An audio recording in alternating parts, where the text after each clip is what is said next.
শুনছেন সবসময় রেডিও ফুর্তি, আর শুরু হয়ে গেল ভূত এফএম হন্টেড বাই এয়ারটেল। আর আপনি যদি আজকে সারাটা দিন আমার অনেক কষ্ট গেছে আর কি। আমরা পুরোটা সময় আপনার সঙ্গে ছিলাম আমি। আমাদের আজকে বিপিএল এর প্রথম ম্যাচগুলো আজকে মাঠে গড়ালো এবং সেই জন্য আপনাদেরকে লাইভ আপডেট জানিয়ে দিচ্ছি সারাদিন। এবং তারপরে এখন ভূত এফএম নিয়ে আপনাদের সামনে হাজির হয়েছে। আশা করছি যে সবাই মিলে আজকে বিপিএল এর উত্তেজনা শেষ করে এখন বেশ ঠান্ডা মাথায় ভূত এফএম এ আপনারা সবাই আমার সাথে যোগ দিয়েছেন, এবং যারাই এই মুহূর্তে ভূত এফএম শুনছেন তাদের সবাইকে অনেক অনেক ধন্যবাদ। অনেকেই হয়তো আনফরচুনেটলি আজকে শোটা মিস করতে পারেন। সো যারা মিস করতে পারেন এরকম সম্ভাবনা রয়েছে তাদেরকে বলি যে আপনি ইচ্ছা করলে আজকে শোটা যদি সামহাও মিস করেন তাহলে কালকে আবারও এই শোটা শুনতে পাবেন, এবং যে কোনো দিনই কালকের পর থেকে যে কোনো দিনই আপনি এটা শুনতে পাবেন এয়ারটেল এম রেডিওর মাধ্যমে।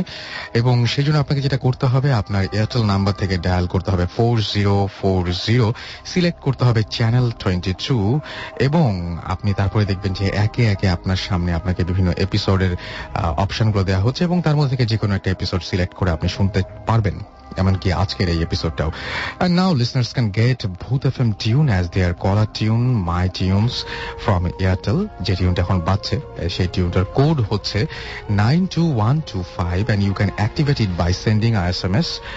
এবং সেই জন্য আপনি যেটা করতে হবে, মোবাইলের মেসেজ অপশনে গিয়ে টাইপ করে ফেলতে হবে CT স্পেস 92125 এবং পাঠিয়ে দিতে হবে 3123 নাম্বারে। দেখবেন যে এই টিউনটি আপনার কলার টিউন বা মাই টিউন হিসেবে সেট হয়ে গেছে। খুবই ইজি একটা ব্যাপার। আর তো আমি বললাম যে আজকে শোটা যদি সামহাও মিস করেন তাহলে সেটা কিভাবে শুনবেন।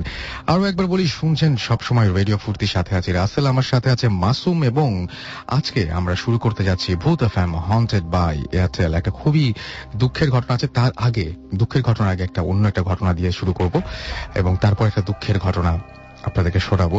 দুঃখের এবং ভয়ের সবকিছু মিলিয়ে আর কি। আমার খুবই খারাপ লেগেছে, মনটা খুব খারাপ ঘটনাটা পড়ার পর থেকে।